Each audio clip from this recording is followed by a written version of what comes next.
Happy Diwali to you and to everyone at home. Well, I'm joined today by a wonderful panel of guests. They're young, they're dynamic, and they're changing the way we live in this country. Let me do a quick round of introductions to my guests on the panel, and we talk about how we can change houses into homes this Diwali. Well, Sonan and Santa are both award-winning architects and interior decorators, and Nishant has this wonderful building that we're in right now, the one of Vignan Park. He's a managing director, and they're doing a lot of very interesting work. And we're going to understand from them how we can pick up some of those ideas and incorporate it in our own homes. Well, Nishant, I'm going to start with you first. This is a beautiful apartment that we're in right now. This is the model flat in the building that you're in. Now, whenever we buy a home from a builder, that's half the journey right there, because right now builders give us far more than just the shell. Tell us what has changed in the relationship that you have with your customers. What are you giving customers today that takes them closer from just a shell to a home? Well, there are many aspects that go to it. Starting with, if you look at the infrastructure-wise, we're giving a lot of, all our amenities and everything are very high spec. So besides amenities, the kind of utilities, the kind of things that are behind the walls, the kind of pipes, the kind of pumps, elevators are very high spec, which ensure that there's low maintenance cost. So we have decided that if we are able to provide a very high spec apartment, something that there is absolutely nobody who's interested in ripping it apart and starting from scratch. So I think that's been one of the biggest changes in the last decade. Shonan, that's one way to look at it. But normally when you pick up an apartment from a developer, you don't want it to look like everybody's apartment in that same building. You want it to be slightly personalized. Absolutely. Give us advice for someone who buys an apartment and they want to personalize it. What are the first few things they should look at? So what we usually do, and that's where our role really is in this process, is to give people identity, or to be able to own their home in a way where it really gives them a sense of belonging and identity, and it really represents their spirit and soul. So what we usually do with our clients is we have them start with a questionnaire, which actually starts to capture the spirit of what they're looking for their home to be. So it asks them to sort of mine and map their own behavior patterns, how they live their lives really, and then to prioritize it. A lot of times we have to plunge everything into just buying the home. It's expensive. It costs a lot of money. How do I personalize a space if I don't have a lot left after buying the home? How do I still make it my own home? I mean, if you like travel and you have collected a lot of things, then please display them. Do not hide them inside. I mean, showcase it. Put it out in a nice cabinet. If you like reading, then please put out those books and put it out in a nice cabinet again, and not in, cabinets with closed shutters. So anything that is very individualistic, that's you. If you like to paint, please put a nice easel in your living room with paints around. It just adds that, interesting dimension or character to that place. So you don't need too much of money for that. You're making use of what you already have and just displays it out in a nicer manner. Before we started the show, we were chatting about how in any city right now, luxury is space. It's just being able to create space within whatever you have, however big your home is. Shonan, I want to ask you about what you do for your clients right now in terms of creating space. So I might have a 1-bedroom, a 2-bedroom, a 3-bedroom. I want the rooms to seem larger. I want more light. Give us some ideas of what we can do at home right now. So recently we took a 3-bedroom and we created an entire sliding wall that was not just a sliding partition, not just a sliding door, but it was 1.5 to 2 feet deep, and it housed a whole library and the TV and all the media within that unit, and the entire wall slid on a 14-foot span across the entire space. So we actually included an entire bedroom into the living room space. So making flexible partition systems is one way to include bifurcated spaces, compartmentalized spaces into one larger space at different times of the day. What can we do to create, open spaces, get rid of the clutter, perhaps create storage within our homes? There's only as many wardrobes or closets that you can create, and there's only as much you can do to make it really functional, and use every inch of space. But there's visual clutter also. You can use less bulkier furniture, more leaner with cleaner lines. So that also kind of makes Is that the trend now to go, more modern, more functional rather than the large pieces of furniture that were in fashion? I think the trend is more in answer to, as you said, the lack of space that is there. So it's more in response to that. And Nishant, the interesting part about this apartment, again, I'm going to keep coming back to it because I'm so impressed, is the use of mirrors. You have mirrors all over this place, and it creates the illusion of more light, more space, just makes everything seem far more open. Tell us what the architectural thought was behind that. Using mirrors is a great way to actually expand, make a space seem much larger than it actually is. If you have a long corridor, for example, which we don't over here, is to, if you play it with mirrors and if you play it with lighting, you can make that that journey into the living room a little bit more interesting. Besides the use of mirrors, there are other things that can also be done. For example, the layout of your furniture. If you just if these chairs were, for example, on the other side of the room, then when you walk in, the space seems a lot larger. Using more windows and less walls always makes a space look a lot bigger than it actually is. This apartment has something called a parents' room, or let's call it a grandparents' room, and it's interesting because we don't normally see that in too many homes. Now, for everyone watching at home who have retired parents living with them, grandparents living with them, how do they make them more comfortable within the home in an architectural idea or interior, you know, with interiors? How do you make elderly people more comfortable? Well, one has to consider the safety aspects. So the furniture should be at heights where it's easy to get up for the elderly, where it doesn't strain their knees. So the height of the bed, it should be easy, storage should be easily accessible. They should not be having to carry large loads. They should not have to squat very much. So the accessibility of things is very important. The other thing which I found that elderly people are a big fan of is technology. They love to automate. They are fascinated by what's available today, even more than the younger generation are. So automated lights, automated sound systems, that I think they feel enabled. Alright, we're going to take a very quick break, but before we go into break, here's a look at deals that are available in the property market this year for those of you who are shopping to buy a home. Here are some interesting festive offers on property this year. The Golf Forest by Paramount Group in Noida and Mantri Serene in Mumbai are both offering discounts of 3 lakh rupees. Garden Residency in Bangalore, pay 3 lakh rupees now and the rest on possession. TG Abhushan in Bangalore is offering free parking and amenities. Napa Valley by the Concorde Group is offering you 25 grams of gold. Sunflower by Max India Developers, also in Bangalore, is offering a free iPad and 1-year maintenance. Ajantha Vihar, free automation of your living room and your main door. The Shubhankar Durva in Pune offering discounts of up to 1.5 lakh rupees. And JKG Palm Court in Noida is offering a free Hyundai i10.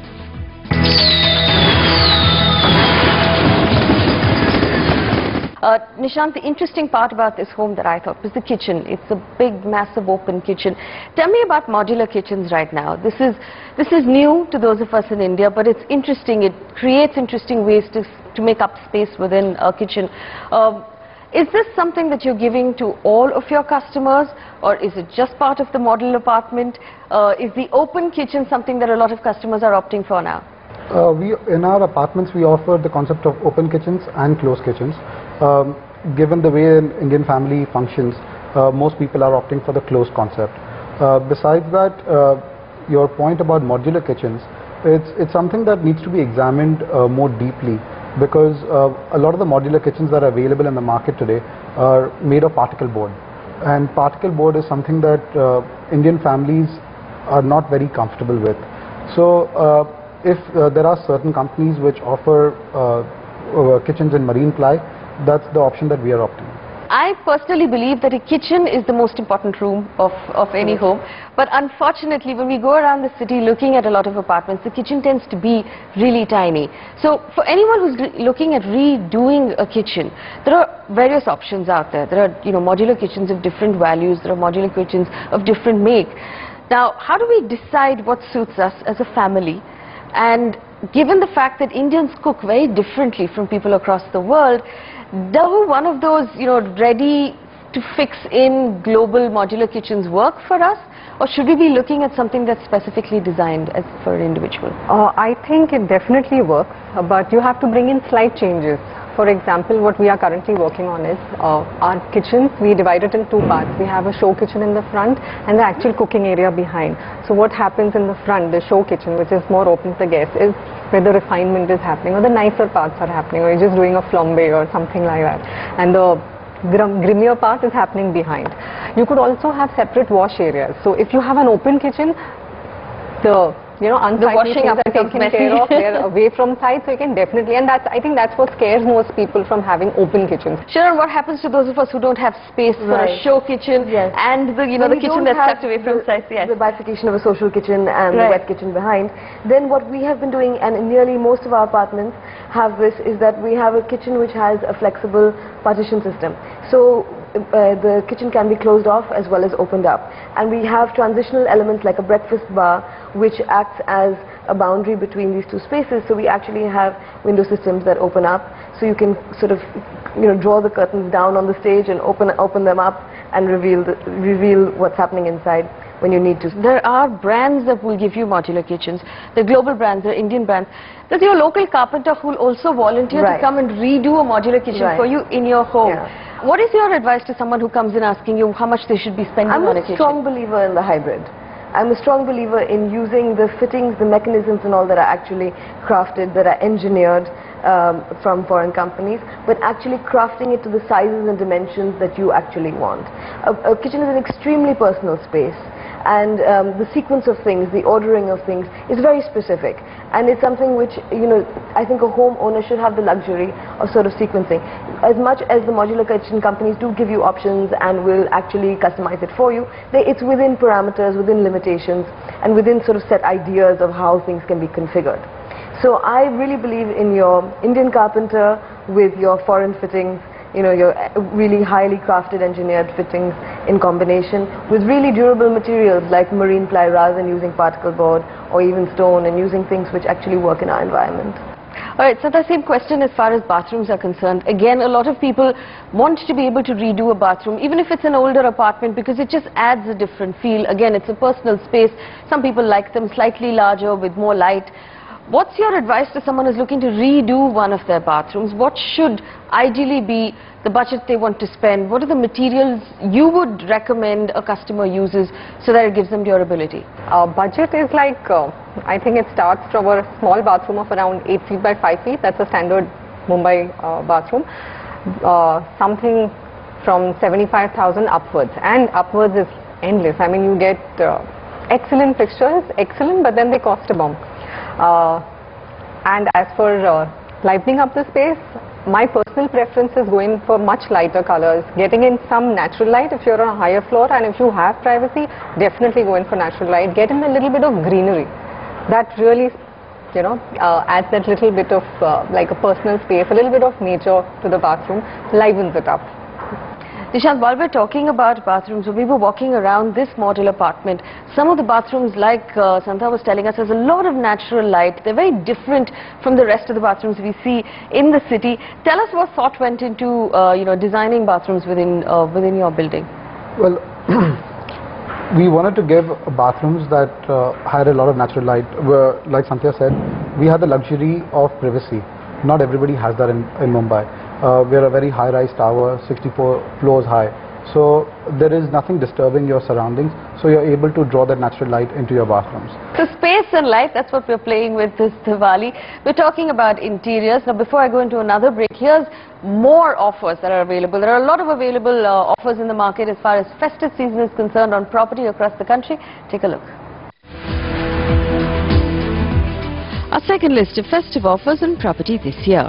Mayfair is offering you a free gold coin. The Rajwada Springfield in Kolkata is offering a free modular kitchen. Sapnal Residency, also in Kolkata, will paint the flat for free. Shikhar Estates in Mumbai is offering a discount of 200 rupees a square foot. Rado Sun City in Lucknow is also offering a gold coin. Palm Exotica in Alwar pays 35% now on the rest of the session. And the Matrix by the Abhinaya Group in Chennai is offering a free modular kitchen and wardrobes. And Villa Greens by Green Homes in Chennai is offering a discount of 25 rupees per square foot.